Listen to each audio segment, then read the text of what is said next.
Umabot sa 7 sasakyan ang natamaan sa aksidenteng nangyari malapit sa isang hardware sa National Highway Barangay Visayan Village, Tagum, Davao del Norte noong November 8, Miyerkules.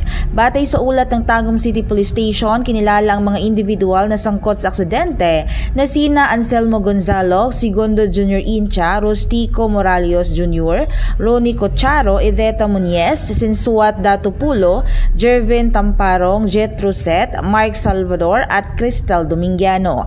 Ayon sa investigasyon, galing sa Davao City ang 10-wheeler truck na minamaneho ni Anselmo Gonzalo, 47 years old, mula sa New Corilla, Davao del Norte at patungong Mawab, Davao de Oro. Pagdating sa lugar ay bigla itong nawala ng kontrol dahilan upang bumangga ito sa 7 sasakyan.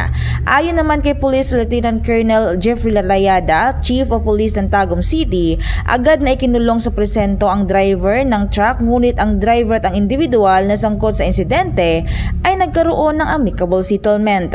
Mula dito sa Davao City, Charis Cartin para sa Radyo Alternatibo Balita Nationwide.